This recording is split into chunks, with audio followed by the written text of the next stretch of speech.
Hello दोस्तों, क्या हाल चाल। देखिए, सर्विस कॉस्टिंग का एक और क्वेश्चन है। हालांकि मैं पहले बता रहा हूँ, मैंने बच्चों को वादा करा है सर कि स्टैंडर्ड कॉस्टिंग की वीडियो आने वाली है। लाइनअप है, चिंता मत करो, बिल्कुल आने वाली है, चिंता मत करो। बस थोड़ी लेट हो गई है, उसके लिए माफी चाहूंगा आप सभी से। लेकिन हाँ, क्योंकि मेरी वीडियो लेट ना हो, आपको ना लगे कि सर ने भी वीडियो स्टॉप कर दी। मतलब ये भी मतलब कौन सा गाना है कि भूल गया मैं तो, भूल गया मैं तो। मतलब मैं भूलूंगा नहीं तुम्हें यार, ये ध्यान में रखना, बस इतना है कि ना, मौसम की तरह तुम भी बदल तो न जाओगे। नाना नाना नाना नाना। अब ये नाना का मतलब नाना ही है। नहीं बदलेंगे, नहीं बदलेंगे।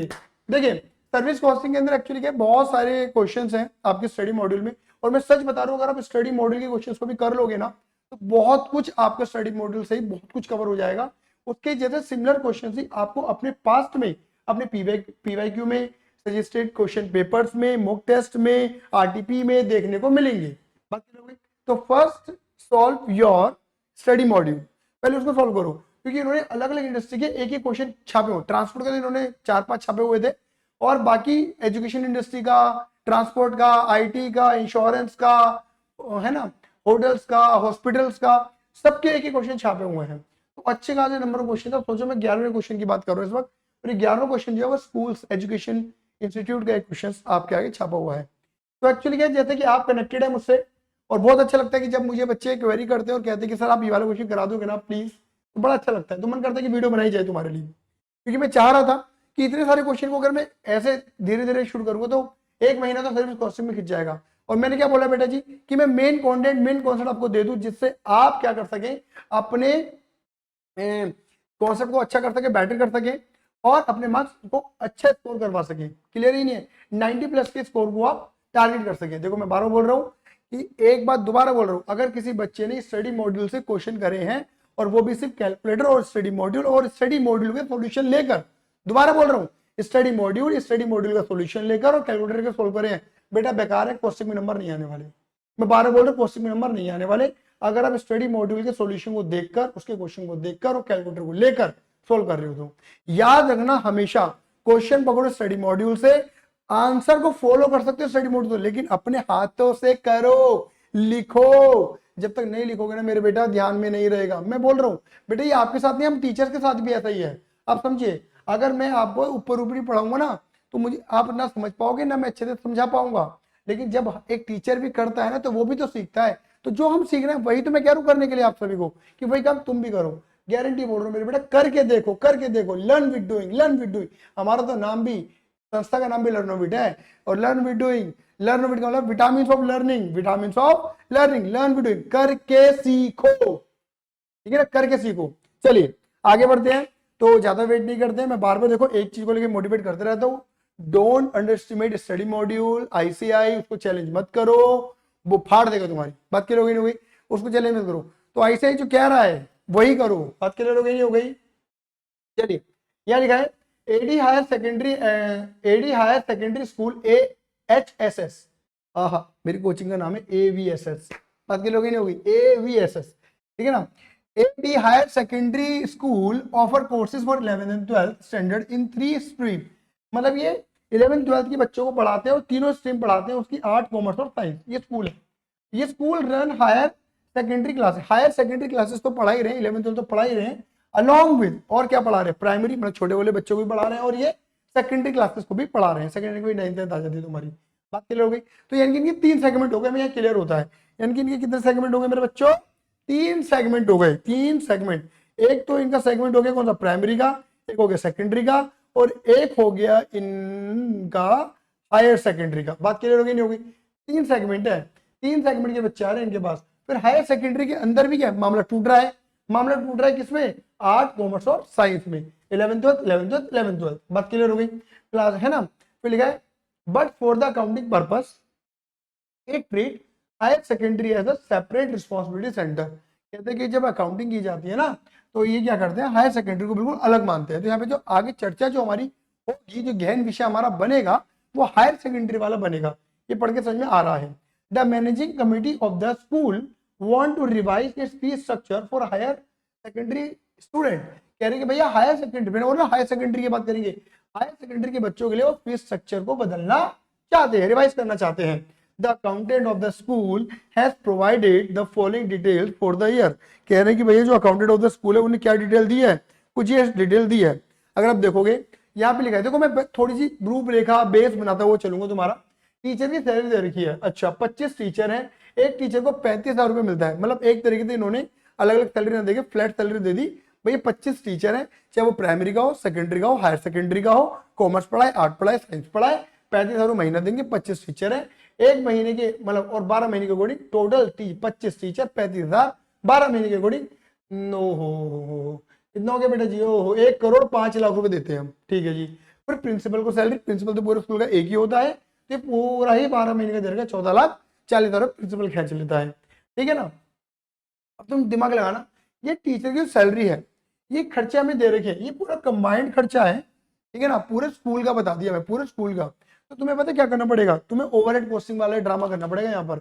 बात समझ में आई नहीं आई, मतलब थोड़ा बहुत ओवरहेड कॉस्टिंग जैसा टच सा आएगा, touch touch me touch me touch me वैसा टच आएगा। बात क्लियर होगी नहीं होगी। ओवरहेड कॉस्टिंग वाला टच क्या आएगा, आप ओवरहेड कॉस्टिंग नहीं करते थे, प्राइमरी डिस्ट्रीब्यूशन, सेकेंडरी डिस्ट्रीब्यूशन, याद आ रहा है कुछ, मतलब आप ये मान के चलो किसी भी कॉस्ट को एक बेस मानकर किसी बेस पर मानते, जैसे कि रेंट को एरिया के बेस पर बांटते थे ओवरहेड कॉस्टिंग के अंदर, आए ना। तो काम कुछ यहाँ पर भी होगा कि टीचर की सैलरी को प्राइमरी, सेकेंडरी, हायर सेकेंडरी के अंदर बांटा जाएगा, ऐसे ही प्रिंसिपल की सैलरी को।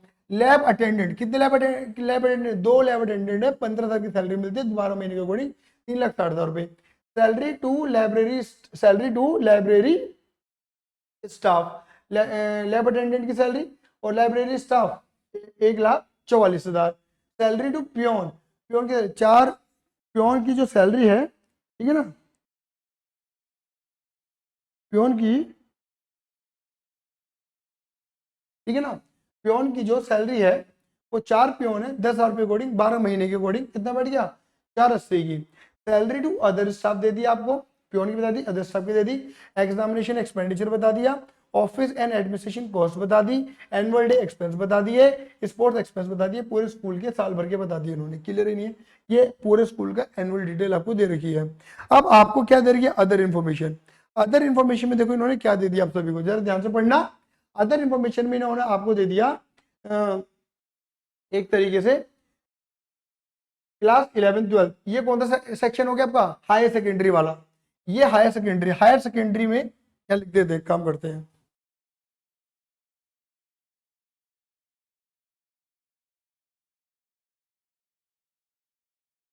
हायर सेकेंडरी, क्लियर ही नहीं है। अब हायर सेकेंडरी में इन्होंने आर्ट, कॉमर्स एंड साइंस बता दी, और प्राइमरी सेकेंडरी एक सेक्शन, मतलब एक तरीके से इन्होंने इनको तोड़ना करके इन्होंने एक दे दिया। इनको एक देने में कोई दिक्कत नहीं, क्योंकि हमें तो वैसे भी डिसीजन मेकिंग इसके ऊपर देनी है। चलो जी, क्या पता है, नंबर ऑफ स्टूडेंट बता दिए, लैब क्लासेस बता दिए, लैब कौन लेता है, साइंस वाले बच्चे लेते हैं, मतलब एक तरीके से लैब का खर्चा होगा ना, लैब का जो खर्चा होगा वो इन दोनों में बटेगा, मतलब समझ पा रहे हो मेरी बात, ये दोनों बांटेंगे। नंबर ऑफ स्टूडेंट जो है वो देखते हैं कैसे होगा। Number of examination in a year, मतलब एक दिन में कितने एग्जामिनेशन होने वाले हैं, मतलब एक साल में इनके दो बार एग्जामिनेशन होते हैं। Time spend at library by the student, library में कितना टाइम स्पेंड करते हैं बाय द स्टूडेंट्स हैं पर ईयर, 180 120, ये लाइब्रेरी का बता दिया। अब पता है क्या है, मैं आपको बताऊं, ये आप खुद समझो, बुद्धि का प्रयोग करो, तुम्हें पढ़ के समझ में आ रहा होगा। ये क्यों बता रहा है हमें, time spend at library, library का मतलब, अब लाइब्रेरी का कुछ खर्चा दे रखा होगा इन्होंने, देखो, हाँ दे रखा है, ये तो ना, सैलरी टू लाइब्रेरी, बात खत्म हो जाती है। तो लाइब्रेरी स्टाफ का जो खर्चा होगा वो किस रेशियो में बढ़ेगा, रेशियो, किस रेशियो में बढ़ेगा, बात ही खत्म हो गई ना। आई बस अभी नहीं आई। एग्जामिनेशन बता रखा, एग्जामिनेशन का कुछ यहाँ से ही निकलेगा, लैब का खर्चा बता रखा, लैब का इस रेशियो तो निकल जाएगा, बात समझ पा रहे हो मेरी बात, ठीक है ना। ऐसे time spend by principal for, अब प्रिंसिपल का भी तो खर्चा है, 14,40,000 रुपए दे रखा है ऊपर, इस रेशियो में बांट देंगे। ये क्यों दे रखे, ये बेसिस बता रहे, जैसे ओवरहेड के अंदर बताते थे आपको, बात क्लियर हो गई। Teacher for 11th and 12th, आहा मजे की बात तो यही है भाई, मजा आएगा यहाँ पर। देखो टीचर 25 टीचर बोले थे इन्होंने, याद है, भूल मत जाना, भूल मत जाना, बेसिस में ही आना, ठीक है ना। क्या है, 4 5 6, पहले इसको जोड़ो, पहले इसको जोड़ो, कितने हो रहे हैं ये जोड़ो, 4 6 10, 10 और 10 20 और 5 25 हो गए, 25 टीचर है, और 25 टीचर में भी क्या मामला बनना है मेरे बेटा जी, 4 है भैया आर्ट के, कॉमर्स के 5 है, साइंस के 6 हैं, और जो बैठ के तुम्हारे अदर प्राइमरी और तुम्हारा सेकेंडरी उसमें 10 टीचर है। अब आ जाओ यहाँ पर, पॉइंट क्या लिखा है इन्होंने, अब लिखा है यहाँ पर, ये 2 पॉइंट बड़े कीमती, पढ़ो जरा।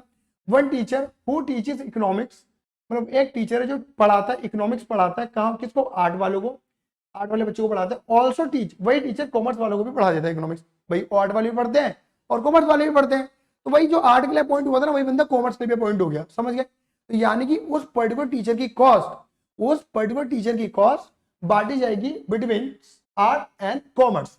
द टीचर, उस टीचर ने कितनी क्लासेस ली, 1040 क्लासेस ली है एक साल के अंदर, जिसमें 1040 में 208 क्लासेस जो है उन्हें कॉमर्स के बच्चों को दी है। बात समझ में आ गई, कॉमर्स के बच्चों को दी है, कॉमर्स के बच्चों को। There is an another teacher, एक और टीचर है जो क्या पढ़ाता है, मैथमेटिक्स पढ़ाता है साइंस के बच्चों को, वही बच्चा है ना स्टूडेंट्स को। ऑल्सो टीच, वही टीचर पढ़ाया था बिजनेस मैथमेटिक्स कॉमर्स वालों को, आप समझ गए। यानी कि वो साइंस वाले टीचर की जो कॉस्ट है वो कॉमर्स को भी दी जाएगी, ठीक है ना। शी टेक, उनने 1100 क्लासेस ली है टोटल पूरे साल भर में, और जिनमें से 160 क्लास उन्होंने कॉमर्स के बच्चों को दी है। चलो जी, इसका यूज होगा भी, बताऊंगा आगे, चिंता मत करो। लेकिन अगर मैं आपको बताऊं, मैं फिर वही बोलूंगा, इसमें घबराना, दिल मिचलाना, उल्टी आने वाली कोई हरकतें नहीं है। अगर आप थोड़ा सा ओवरहेड क्वेश्चन वाला, अगर आपका मामला बढ़िया बैठ जाए, तो आप बहुत कॉमन सेंस वाला दिमाग लगाओगे, तो आप ऐसे आंसर निकाल दोगे, ऐसे तुरंत तुरंत। भाई ऑब्वियस बात है, किसी भी खर्चे को बांटने के लिए, किसी भी कॉमन खर्चे को बांटने के लिए तुम्हें क्या चाहिए, एक रेशियो। और रेशियो खुल खुल के बता रहा है यहाँ पर यार, खुल के बता रहा है। देखो, one peon is fully dedicated to higher secondary section. अच्छा 4 पियोन थे, बता रहा हूँ, ऊपर देखो, चलो आओ ऊपर दिखाओ तुम्हें, ठीक है। देखो 4 पियोन थे, कितने पियोन थे, 4 पियोन थे। अब क्या बोला हुआ है, कह रहे एक जो पियोन है ना, ये देखो, कह रहे वन पियोन, एक जो पियोन है fully dedicated to higher secondary, मतलब पूरा हायर सेकेंडरी को देंगे। हायर सेकेंडरी का मतलब है मेरे बेटा जी, वो जो पियोन है वो पूरा का पूरा आर्ट, कॉमर्स और साइंस के लिए है। अदर पियोन्स, जो अदर बच गए 3, dedicated there 15% time for higher secondary section, वो अपने समय का 15% हायर सेकेंडरी को देते हैं। मतलब 3 पियोन देते हैं अपना 15%, और एक पियोन अपना 100% देता है, किसको, हायर सेकेंडरी को, आर्ट, कॉमर्स एंड साइंस को। All school student irrespective of section and age participate in annual function and sports activity. सारे बच्चे, चाहे किसी भी उम्र के हो, चाहे किसी भी क्लास के हो, सेकेंडरी हो, प्राइमरी हो, हायर सेकेंडरी हो, कुछ भी हो, स्पोर्ट्स इक्विपमेंट में और एनुअल फंक्शन में क्या करते हैं, इक्वली पार्टिसिपेट करते हैं। क्या करते हैं, इक्वली पार्टिसिपेट करते हैं। आगे देखो क्या पूछा है आपसे, इन्होंने आपसे पूछा है calculate cost per student per annum for all 3 stream, तीनों स्ट्रीम्स की ना, तीनों स्ट्रीम्स की हमें क्या करनी है मेरे बेटे जी। इन्होंने सिर्फ 3 स्ट्रीम की बात करी है, 3 का मतलब आर्ट, कॉमर्स एंड साइंस। तो यानी कि हमें प्राइमरी और सेकेंडरी की चर्चा वो कैलकुलेशन में आ सकता है, लेकिन अपने आंसर में उन्हें लेके नहीं आना हमें, ठीक है ना। तो calculate cost per student per annum for all 3 stream, मतलब कॉस्ट पर स्टूडेंट निकालनी है एक साल भर की। If the management decided to take uniform fee 1000 per month from all higher secondary student, calculate stream wise profitability. कह रहे कि अगर मैनेजमेंट डिसाइड करे कि अगर वो हर बच्चे से 1000 रुपये ले एक महीने के, मतलब साल भर के 12,000 रुपये ले एक बच्चे से, तो उनको क्या मिलेगा, प्रॉफिट या लॉस, वो निकाल के दिखाइए स्ट्रीम वाइज। क्लियर है नहीं है। If management decided to take 10% profit on cost, अगर वो 10% प्रॉफिट लेना चाहते हैं कॉस्ट के ऊपर, compute fee to be charge, बताइए फीस कितनी चार्ज की जाए from student of all 3 stream irrespectively, streams respectively, मतलब तीनों स्ट्रीम से इंस्टीट्यूट को क्या क्या फीस चार्ज करनी चाहिए। समझ गए। अब अगर मैं बोलूँ ना, ये क्वेश्चन अगर ये क्वेश्चन जब छपेगा ना आपके एग्जाम में, तो 1.5 पेज खा जाएगा, 1.5 से 2 पेज।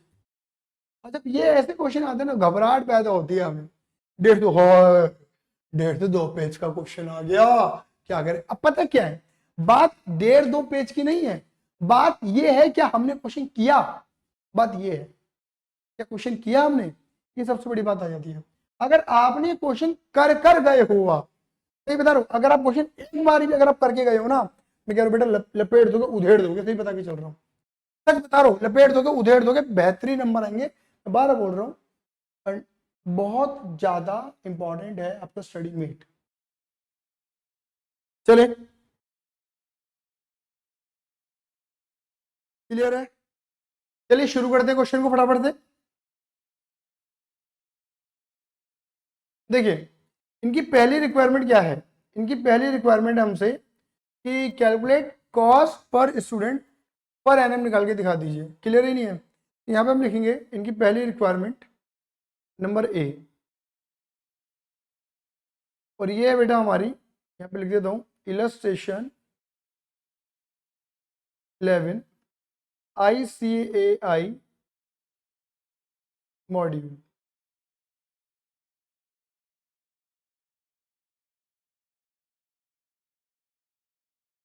ठीक है,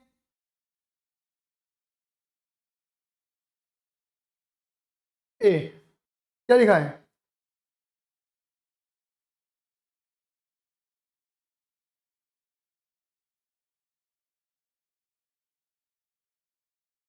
statement showing calculation of cost per student per annum. यहाँ लिखेंगे हम पर्टिकुलर,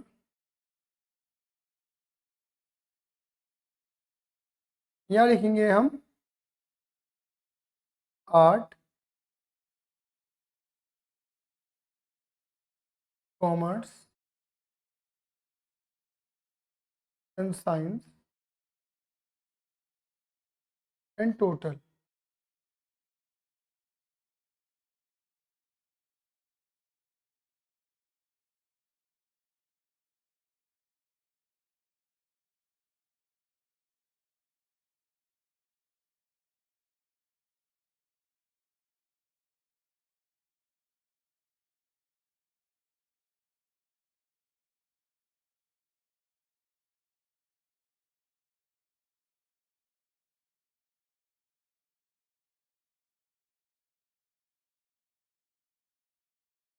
ऐसे में डंडे खींचता नहीं, अब पता नहीं खींच ही दिया तो फिर खींच ही दिया।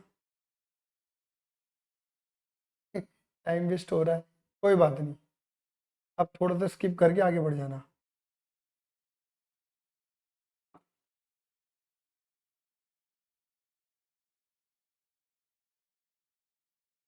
चलो देखो यहाँ पे सबसे पहले हमें कॉस्ट बांटनी है, और यहाँ पर हमें कॉस्ट दे रखी है किसकी? टीचर्स की सैलरी। क्या दे रखी है?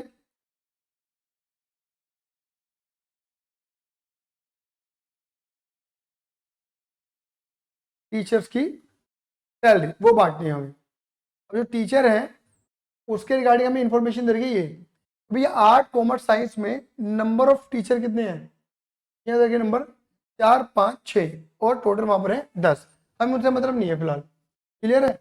हमें इतना बता रखा है कि एक टीचर को ये कितने रुपए देते हैं, ये एक टीचर को 35,000 रुपये देते हैं एक महीने के। ठीक है, तो आ जाओ यहाँ पे, यहाँ पे लिखेंगे थोड़ा स्पेस, वर्किंग नोट नंबर 1,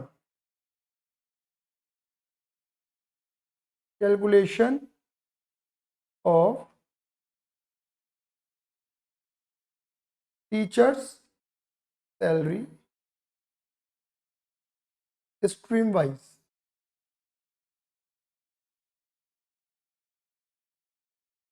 एक साल में आप टीचर को कितनी सैलरी देते हो? अब स्ट्रीम कितनी हमारी? 3, आर्ट, कॉमर्स एंड साइंस। ये बात क्लियर हो गई? यहाँ लिखेंगे number of teacher. Number of teacher कितने बताए इन्होंने? यहाँ पे नंबर ऑफ टीचर बताए 4 5 6। अच्छा, 4 5 6, ये बात क्लियर हो गई? यहाँ लिखेंगे सैलरी पर टीचर पर एनम। एक टीचर की सैलरी पर टीचर पर एनम, एक टीचर की एक साल की सैलरी। भाई एक टीचर को 35,000 रुपये देते हो, और साल भर में कितना बैठ गया तुम्हारा? बोलो। तो तो 35,000 इंटू 12, यानी कि आप यहाँ पर हर टीचर को 4 20, ठीक है ना, 4 20 और 4 20 ये देते हो अमाउंट। क्लियर है नहीं है? अगर ये ए है और ये बी है, क्या लिखेंगे? Total salary. कैसे? A multiply by B. भाई एक टीचर 4 20 ले रहे तो यहाँ 4 टीचर है, मल्टीप्लाई 4, तो यहाँ कितना आ जाएगा मेरे बेटा जी? 16,80,000। सही बात है। 4 20 मल्टीप्लाई 5, ये कितना आ जाएगा? 21 लाख। 21 लाख। यहाँ पे आ जाएगा 4 20 मल्टीप्लाई 6, यहाँ पे कितना आ जाएगा? 25,20,000। ये बात क्लियर हो गई? अच्छा, अब यहाँ पे एक ड्रामा और था टीचर्स को लेके, अगर पता हो तो तुम्हें। ये रहा, ये 2 ड्रामे दे रखे टीचर वाले। कि एक टीचर इकोनॉमिक्स का था जो आर्ट साइड का था, वो कॉमर्स वाले को भी पढ़ा रहा था। एक टीचर साइंस का था मैथ वाला, वो भी कॉमर्स वालों को पढ़ा रहा था। तो यानी कि साइंस, भाई जो टीचर साइंस के लिए अपॉइंट करा गया है तो उसकी कॉस्ट हमने किसको दे दी होगी? साइंस सेगमेंट को। और जो टीचर आर्ट के लिए अपॉइंट करा गया उसकी कॉस्ट हमने किसको दे दी है? आर्ट सेगमेंट को।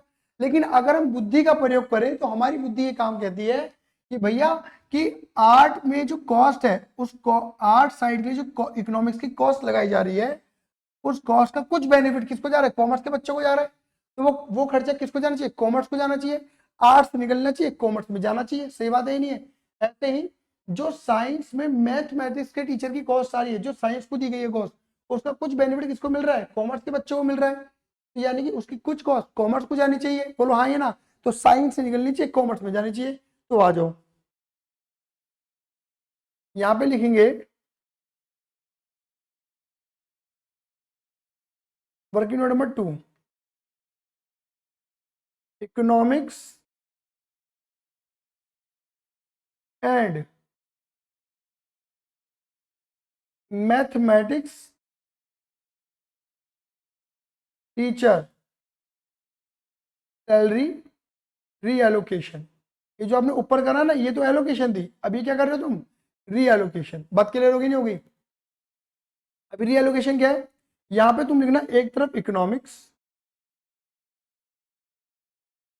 और यहां पे तुम लिखना एक तरफ मैथमेटिक्स। इकोनॉमिक्स किसके लिए अपॉइंट हुई थी? आर्ट के लिए। बट सर्विस कौन ले रहा है? कॉमर्स वाला भी ले रहा है। मैथ अपॉइंट हुई थी किसके लिए? साइंस के लिए। बट सर्विस कौन ले रहा है? कॉमर्स वाला भी ले रहा है। बोलो हाँ या ना? अगर मैं बोलूंगा सैलरी, क्योंकि एक ही टीचर है, तो सैलरी कितनी थी? एक टीचर की 4 20, ऊपर निकाली थी आपने 4 20। अब देखो मैं समझाना क्या चाह रहा हूं कि मतलब इकोनॉमिक्स के टीचर की सारी कॉस्ट किसको दे दी? आर्ट वालों को दे दी। और मैथ के टीचर की सारी कॉस्ट किसको दे दी? साइंस वालों को दे दी। जबकि बेनिफिट तो ये भी ले रहा है ना, तो कुछ कॉस्ट यहां से निकलकर यहां जानी चाहिए। तो सवाल आता है कितनी? ये लिखेंगे cost transfer to commerce stream. Commerce में कितना भेजोगे? कैलकुलेशन बड़ी इजी है, तुम्हें आएगी। देखो इधर देखो, जो इकोनॉमिक्स वाले टीचर था उन्हें कॉस्ट कितनी ली? क्लासेस 1040। 1040 में उसने क्या करा? 208 क्लासेस को दी, कॉमर्स के बच्चों को दी। तो क्या हम ऐसा कह सकते हैं?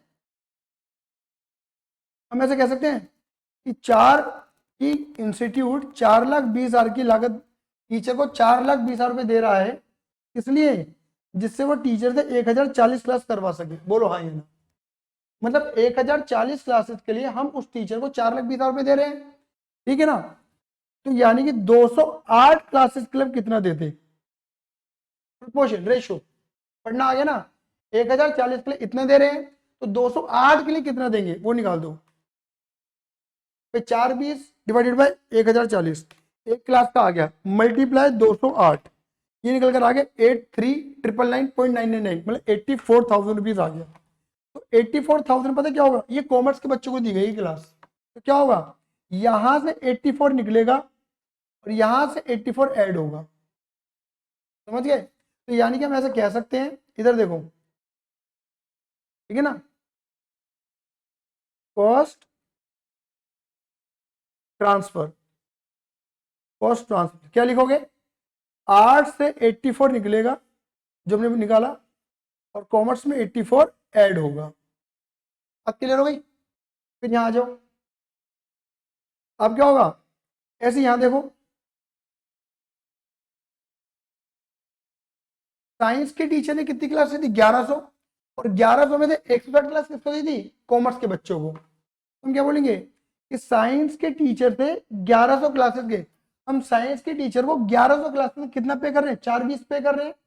1100 साइंस के टीचर को, साइंस स्ट्रीम के टीचर को, जो मैथ का टीचर है, मैथ के टीचर को 1100 क्लासेस में कितना पे कर रहे हैं, 420। तो एक क्लास का निकल गया, इनटू इनटू 160 क्लास का कितना होगा,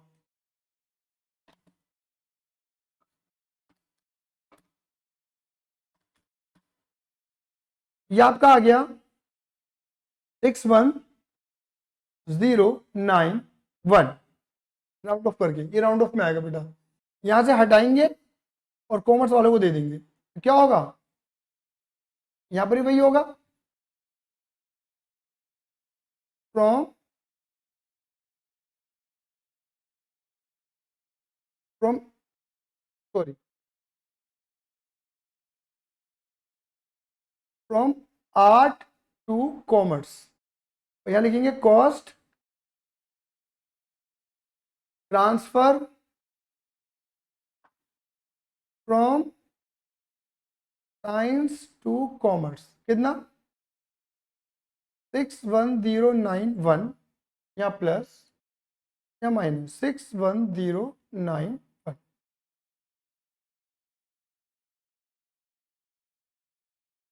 बात क्लियर हो गई। तो अब रिवाइज निकाल दो भाई, 1680 में से 84 लेस कर दो, तो एक्चुअल टीचर की लागत आ जाएगी आर्ट साइड के टीचर की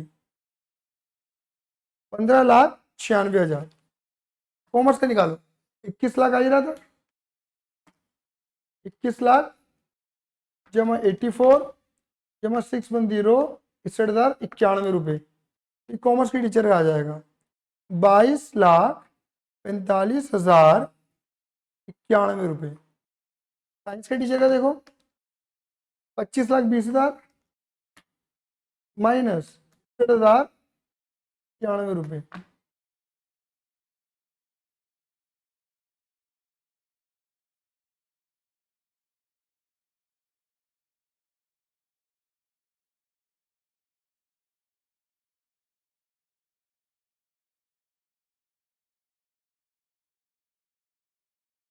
टोटल रिवाइज्ड कॉस्ट।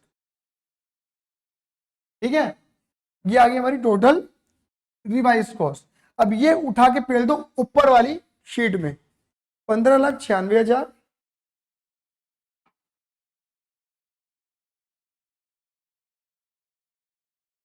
साइंस का तो मैंने लिखा ही हुआ है,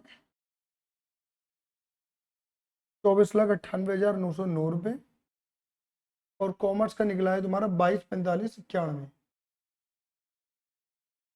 22,45 था, हाँ 22,45,91,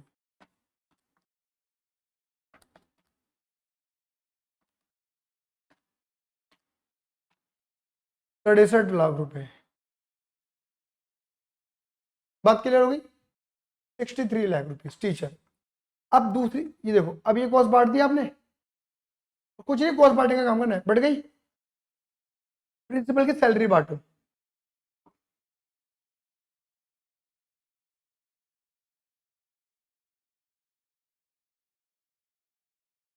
कैसे बांटोगे, दे रखा है इन्होंने, देखो क्या लिखा है, time spend by principal for administration, मतलब मैनेजमेंट में प्रिंसिपल ने कितना समय दिया, 208 घंटे, 312 घंटे, 480 घंटे, 1400 घंटे।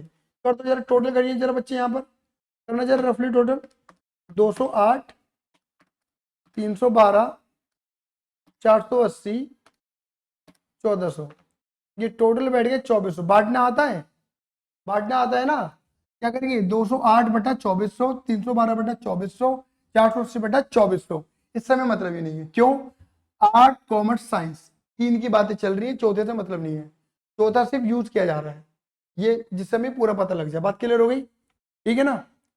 आप यहाँ पर ना एक चीज और भी कर सकते हो, मैं करके दे देता हूँ आपको, ज्यादा बेटर है, यहाँ पे थोड़ा सा हमारे लिए और आसान हो जाएगा मामला।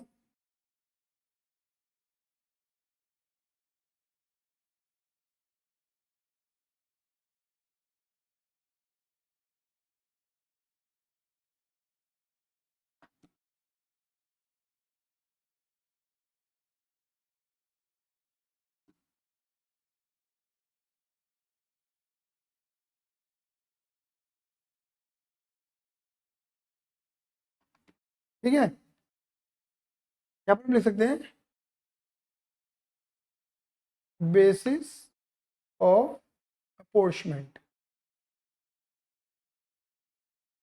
बांटने के लिए क्या बेस ले रहे हैं, तो इस बांटने के लिए तो हमने क्या करा, नंबर ऑफ टीचर्स का बेस लिया, नंबर ऑफ टीचर्स का बेस, कितने टीचर्स हैं, और बाकी हमने इसलिए क्या बनाया, वर्किंग नोट नंबर 1 जाके देख लिए, लिख दिया, ऐसा भी लिख देना ये भी, तो पता लग जाएगा। प्रिंसिपल की सैलरी क्या लेंगे, time spend by principal for administration, time spend by principal, principal ने कितना समय दिया, समझ गए। अब ये क्या है, ये जब लिख दिया ना तो पता लगे कैसे बांटना है। अब सीधा बांटना शुरू करिए। 24 से वो बांट, मतलब सॉरी, कितने टीचर की सैलरी प्रिंसिपल की, 14,40,000 को बांटना है, तो बांटिए जरा, 14,40,000, और ये रहा रेशियो, पहला आएगा 208/2400। कैसे बांटेंगे बताना है क्या, 14,40,000 इंटू 208/2400, समझ गए। तो जैसे बांटते थे पार्टनरशिप के अंदर, वही 208, ये रेशियो बन गया 208/312, समझ गए ना, कुछ भी नहीं है। तो बांटिए जरा, डिवाइडेड बाय 2400 तो 208, ये आपका आ जाएगा 1,24,800, तो उसका कितना था 312 और 420, 480,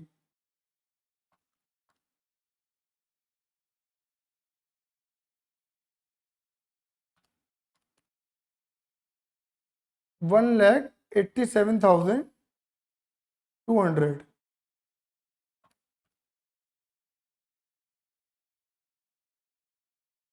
2,88,000 टोटल कर दो भैया, फिर 4 सेकंड हम ले नहीं रहे।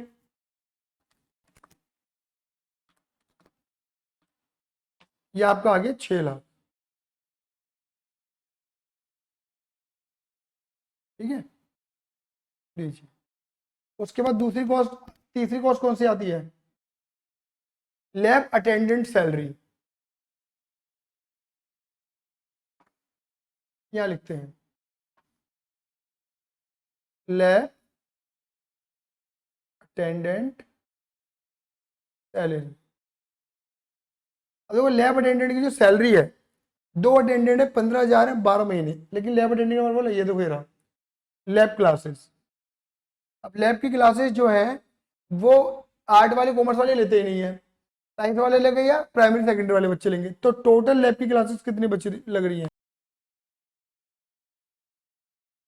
तो लैब अटेंडेंट की देखो, मतलब टोटल लैब की क्लासेस की तो 300, यानी कि इन 300 क्लासेस के लिए हम खर्चा कितना कर रहे हैं, 3,60,000 का।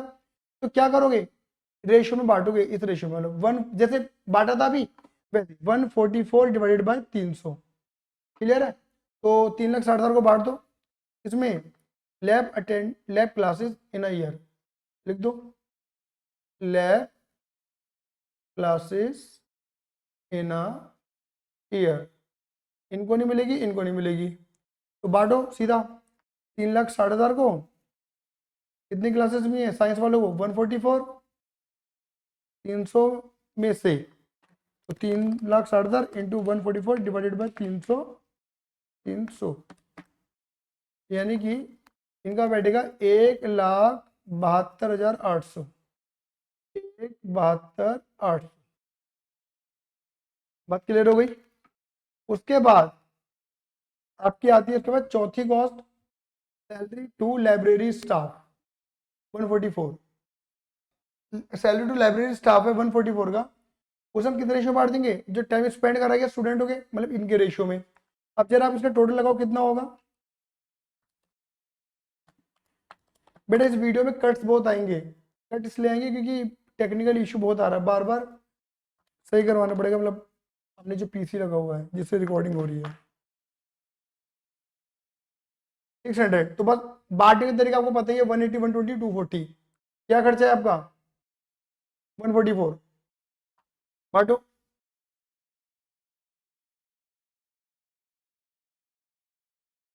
टाइम स्पेंड इन लाइब्रेरी, ठीक है, तो ये 180, तो ऐसे बिल्कुल 144 मल्टीप्लाई 180 डिवाइडेड बाई टोटल कितने नंबर और 600, तो 144 डिवाइडेड बाई 600 मल्टीप्लाई 180, क्या आपका आ गया 43 200 120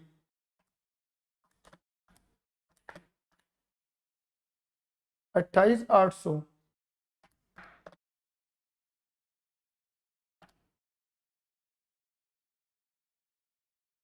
240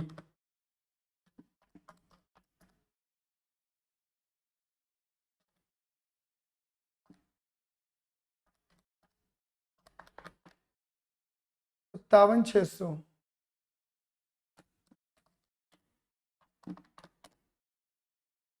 129,600,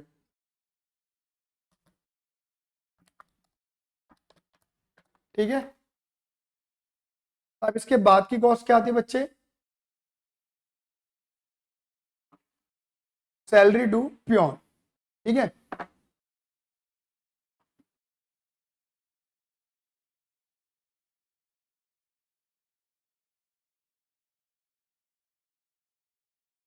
सैलरी टू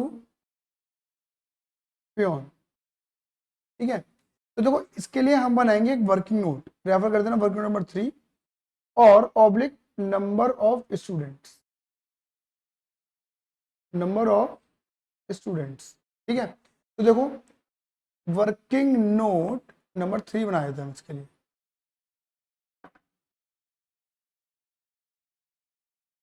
यहाँ लिखेंगे एलोकेशन है ना, calculation of salary peon, calculation salary of peon related with higher secondary students, ठीक है। कितने पियोन थे, 4 पियोन थे, और कह रहे थे कि एक पियोन, देखो पढ़वाऊं, ये देखो और ये वाला point, fourth point, 1 peon fully dedicated to higher secondary section, और बाकी पूरा एक पियोन तो उसमें लगा पड़ा है, other peons dedicated there 15% time for higher secondary section, वो 15% देते हैं, यानी कि यहाँ लिखेंगे सैलरी ऑफ 1 पियोन, उसका तो पूरा पूरा अमाउंट आएगा। एक पियोन की सैलरी कितनी दे रखी है, एक पियोन की सैलरी है 10,000 रुपये, तो 10,000 रुपये एक महीने की, तो 12 महीने की कितनी हो गई, 1,20,000 रुपये। ऐड कर दो अदर पियोन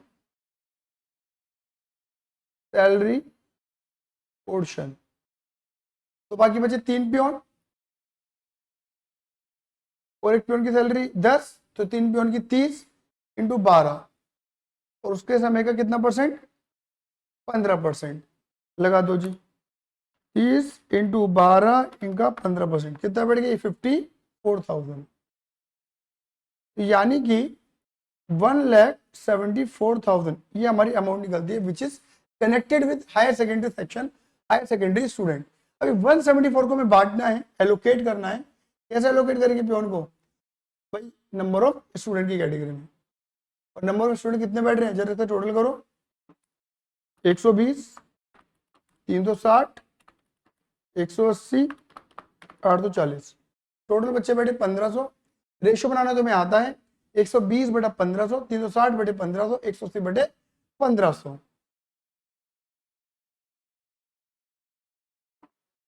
ये बात क्लियर हो गई? तो कितनी थी? 174। तो जैसे बांटने का तरीका वही था, 174 इंटू डिवाइडेड बाय 1500 और मल्टीप्लाई करते चले आना जो भी नंबर स्टूडेंट है, 120, 360, जैसे पहला 120 है तो 174 डिवाइडेड बाय 1500 मल्टीप्लाई 120, तो ये निकल कर आएगा तुम्हारा 13,920। फिर 360 से मल्टीप्लाई,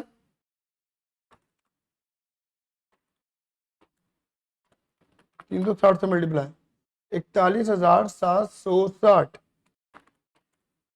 फिर किससे करनी है मल्टीप्लाई? 180 से, 20,880, 20,880, 41,760, 13,920, ये आ गया हमारा 76560, 76560। ये बात क्लियर हो गई? आगे बढ़े। हाँ जी, अब आ जाते हैं यहाँ पर salary to other staff. Check करो क्या अदर स्टाफ के बारे में उन्होंने कुछ बोला था? कुछ भी उन्होंने नहीं बोला। सैलरी टू अदर स्टाफ नहीं बोला। एग्जामिनेशन एक्सपेंडिचर, चलो पहले सैलरी टू अदर स्टाफ करते हैं। Salary to other staff,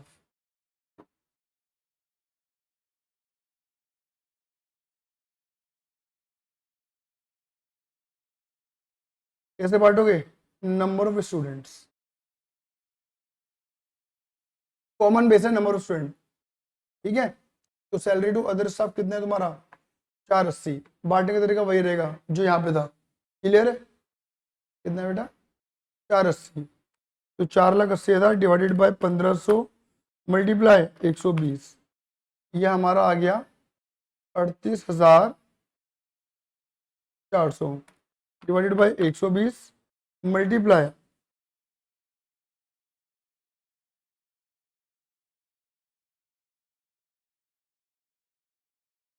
360, 1,15,200।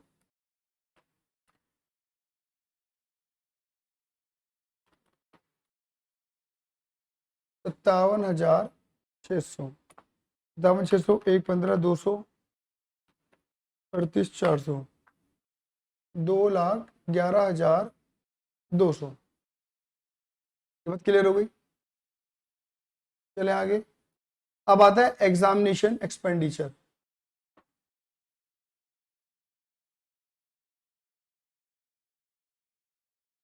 Examination खर्चे, ऑब्वियसली खर्चे जो होते हैं वो नंबर ऑफ स्टूडेंट की कैटेगरी में बढ़ते हैं, ठीक है।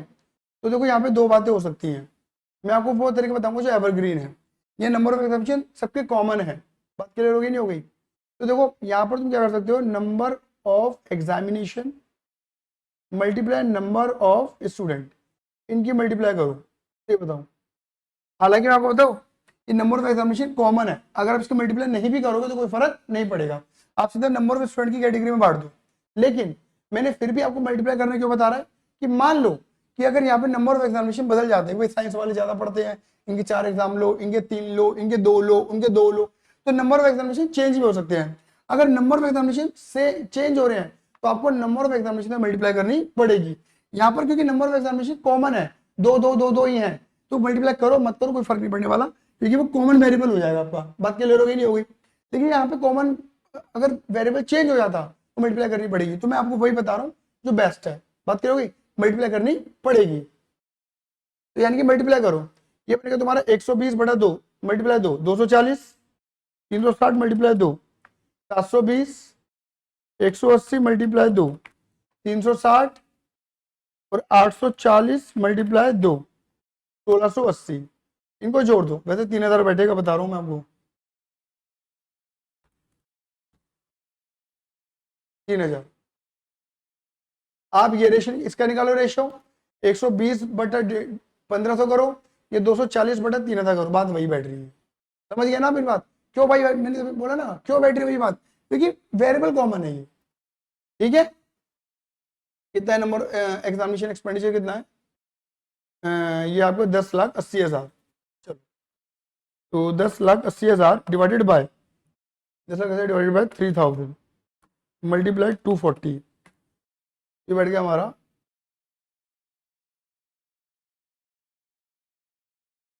वो दोबारा कर लेते हैं। 1080 मल्टीप्लाई बाय 3000 मल्टीप्लाई बाय 240, ये आ गया हमारा 86400। ठीक है, डिवाइडेड बाय 240 मल्टीप्लाई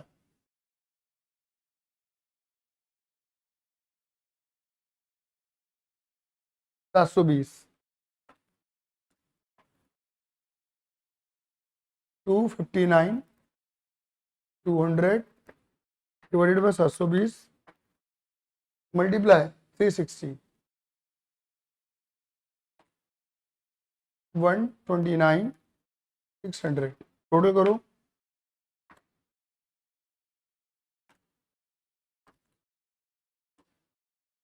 ये आपका आ गया 4,75,200। चलो भैया आगे बढ़े। ऑफिस एंड एडमिनिस्ट्रेशन कॉस्ट, इन्होंने शायद ऑफिस एडमिनिस्ट्रेशन के लिए कुछ बोला नहीं है। ठीक है, तो इसको नंबर स्टूडेंट में बांट देंगे, जब कुछ नहीं बोला 15-20 office and administration cost, number of. ठीक है, कितना है तुम्हारा? 15,20,000 डिवाइडेड 1500 मल्टीप्लाई 120, ये आपका आएगा 1,21,600। 1,21,600 divided by 120 multiply 360, 364,800, 364,800 divided by 360 multiply 180, 1,82,400, 1,21,600, 364,800, 1,82,400, 66,88,00। ठीक है, एनुअल डे एक्सपेंस,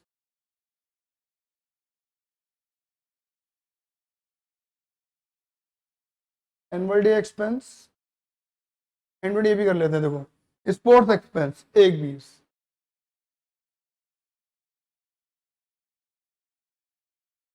इनका बेस वही रहेगा same, number of students, number of students. Check कर लेते हैं, गलत नहीं कर दिया, 120। ठीक है, number of student. Annual day expense कितने तुम्हारे? 4.5 लाख, तो 4.5 लाख बटे 1500 मल्टीप्लाई 120,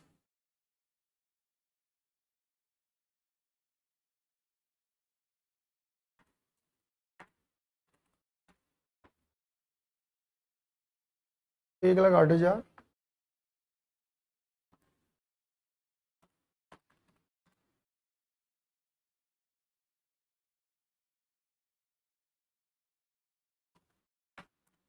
तीन सौ। ठीक है, 1,08,54,36, 1,98,000। 1,20,000 को बांटो अब, 1,20 डिवाइडेड बाय 1500 मल्टीप्लाई 120, ये आपका आ गया 9,600 डिवाइडेड बाय 120 मल्टीप्लाई 360, 28,800 60 मल्टीप्लाई 180, 14,400, 28,800, 52,800। बढ़ गया कि खर्चा? सही है। अब क्या करना है, टोटल कॉस्ट निकालो। कैसे निकालोगे, टोटल कॉस्ट, शांति बनाए रखना, छेड़छाड़ी मत करो। 15,96,000, 1,24,800, 43,200, 13,920, 38,400, 86,400, 21,600, 36,900। तो तुम्हारी 8 स्ट्रीम की जो कॉस्ट बैठी वो बैठी है 20,69,920। ऐसे निकाल दो कॉमर्स की, 22,45,091 रुपये, 1,87,200, 28,800, 41,760, 1,15,200, 259,200, 3,64,800, 1,08,000 और 28,800। ये तुम्हारा टोटल बैठा है 3,33,68,851 रुपये। ऐसे निकालो साइंस का, 245, 258,909, 28,00,000, 2,88,000, 1,72,800, 57,600, 57,600, 20,880, 57,600, 129,600, 182,400, 54,000, 14,400। ये बैठ गया तुम्हारा 34,000, 34,36,189,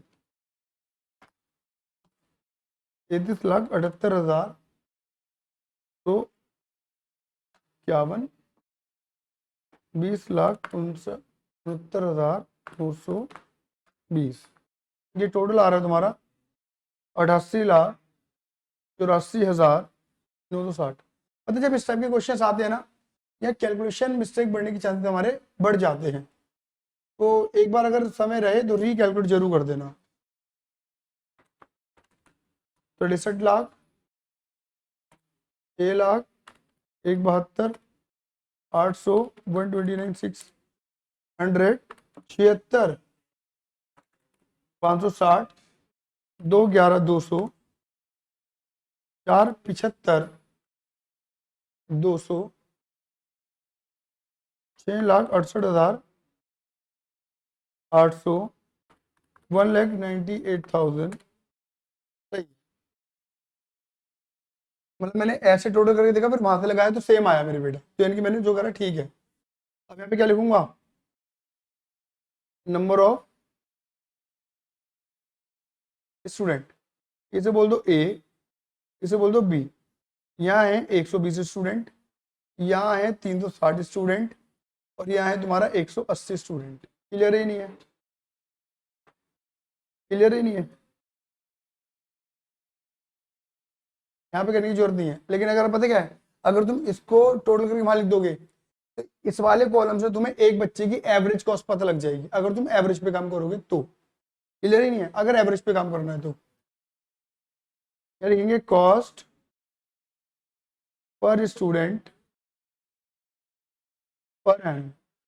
कैसे, ए डिवाइड बाय बी कर दो, इसको डिवाइड करो इससे, 269, 2069, 920 डिवाइडेड बाय 120, 17,249। ये एक बच्चे की एक साल की कॉस्ट आ रही है, 8 वाले बच्चे की जो कॉमर्स से पढ़ रहा है, 33,78,851।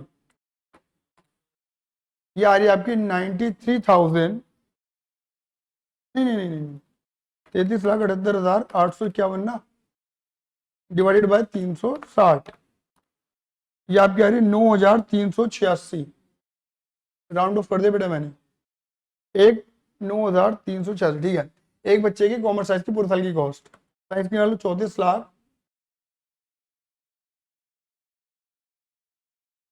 34,36,189 डिवाइडेड बाय 180, ये आ रही है 19,090 रुपये राउंड ऑफ करके एक बच्चे की।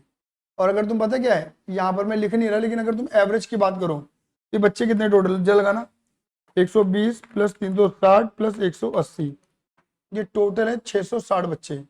अगर तुम 88 लाख को डिवाइड करोगे 660 से, 88,84,960 को डिवाइड करोगे 660 से, तो ऑन एन एवरेज एक बच्चे की जो एवरेज कॉस्ट आ रही है, मतलब स्ट्रीम वाइज अगर की एवरेज की बात करें तो, क्योंकि इन्होंने एवरेज के ऊपर क्वेश्चन पूछा नहीं है, लेकिन एवरेज के ऊपर क्वेश्चन पूछ सकते थे हमसे, तो निकाला जा सकता है इजीली। बात क्लियर हो गई नहीं हो गई? तो पहला पार्ट में हमारा ज्यादा लंबा चौड़ा पढ़ना था, बाकी तो पार्ट हमारे आसान है, ठीक है। सेकंड पार्ट उन्होंने क्या पूछा है, if the management decided to take uniform fees, अगर वो बच्चे से 1,000 रुपए चार्ज करेंगे per month from all higher secondary student, कह रहे हैं कि स्ट्रीम वाइज प्रॉफिट लॉस निकाल के दिखा दो, तो लिखेंगे बी पॉइंट में, फटाफट करते हैं, ठीक है, फटाफट से क्या लिखेंगे, कैलकुलेशन ऑफ प्रॉफिटेबिलिटी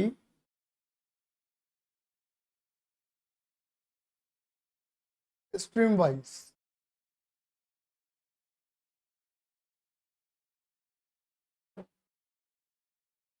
क्या लिखेंगे यहां पर हम,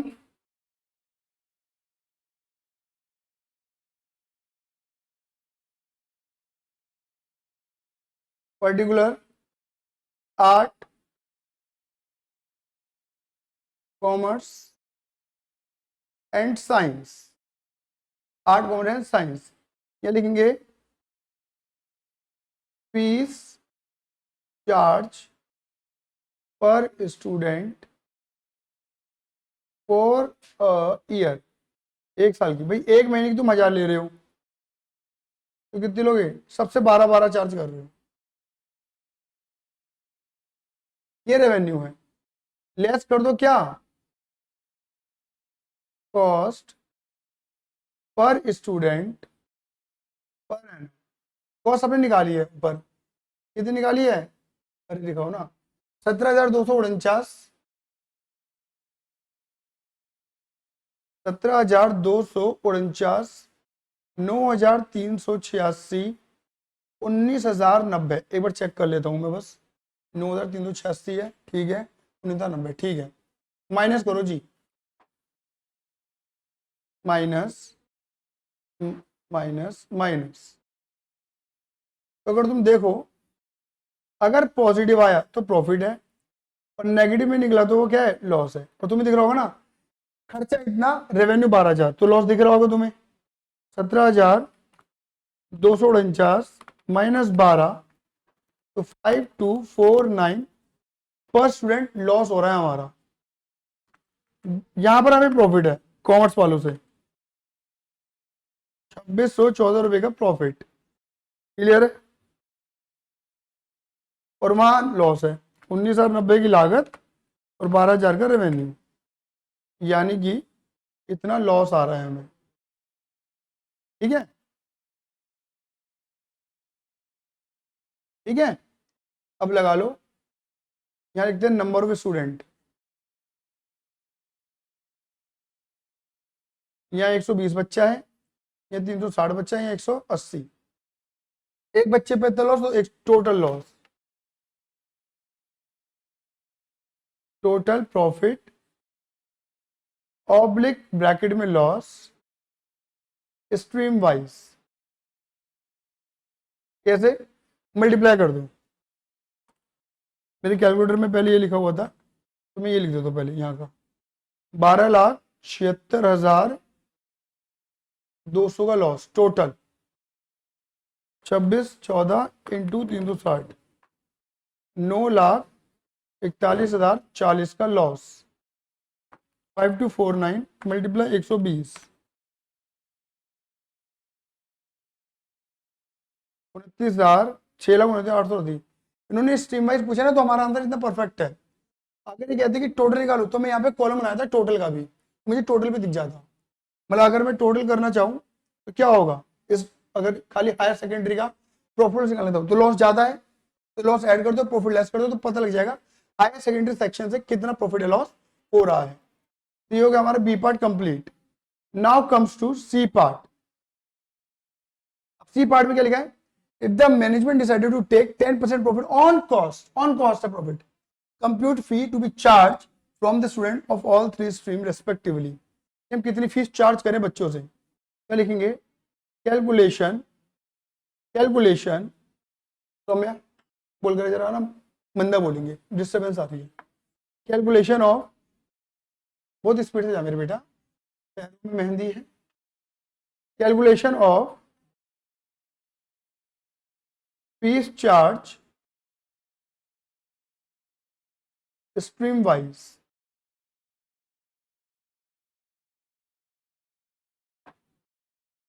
आर्ट, कॉमर्स, साइंस। कॉस्ट का ले रहे हैं ना, कॉस्ट पर स्टूडेंट 17,249, 9,386, अभी लिखा था ना 19,090, जो सबसे टॉप पे लिखा था, ये कॉस्ट है। ऐड, प्रॉफिट ऐड करना चाहते हैं, कॉस्ट का 10%, इसका 10% लगाओ जरा, 1725,939, 1909, यानी कि यहाँ पे लिखा है if the management to be charge from compute fee to be charge from the student all 3, ठीक है। तो यानी कि एक साल की हमें कितनी लेनी चाहिए फीस पर ईयर पर स्टूडेंट, एक बच्चे की एक साल की फीस कितनी होनी चाहिए, जोड़ दो, 17,249 जमा, ये तुम्हारा बैठ गया 18,974। कॉम 8 के बच्चे से एक साल का इतना निकलना चाहिए, महीने की निकालना चाहोगे ना, इसे 12 से डिवाइड कर देना। इन्होंने महीने की मांगी नहीं है, तो मैं तो साल की निकाल के छोड़ रहा हूँ। मतलब लगभग एक हमें लिखना 1580-81 रुपये आ रहा है यहाँ पर, क्लियर है।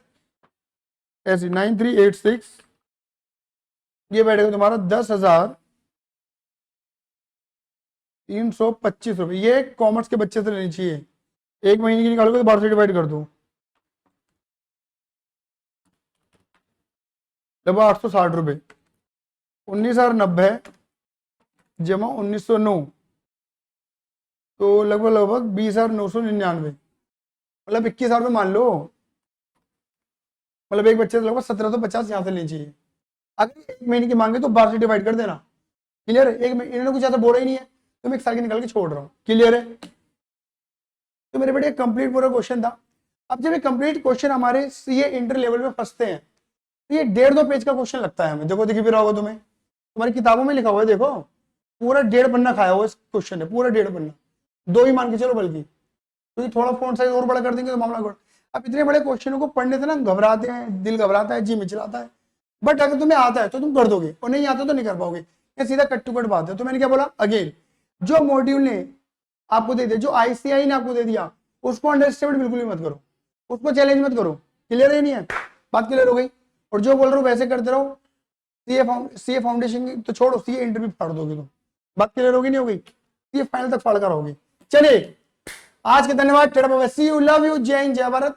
अच्छा लगा तो बेटा प्लीज लोगों को बताएं, चैनल को सब्सक्राइब करें, बेल आइकन दबाएं, और जल्दी स्टैंडर्ड कॉस्टिंग को लेकर मेरी वीडियोस आने वाली है, जो कि सबसे टफेस्ट टॉपिक होता है आपके कॉस्ट अकाउंटिंग के अंदर, ये इंटर लेवल पे। याद रखना, स्टैंडर्ड कॉस्टिंग करने का मतलब है स्टैंप लगा दिया आपने क्या, कि मैं पास हो गया कॉस्ट अकाउंटिंग में, और 2-4 चैप्टर और कर डाले तो मेरे तो 60 नंबर पक्के हो गए। बात क्लियर हो गई। चलिए bye bye, tata bye, see you, love you, जय हिंद, जय भारत।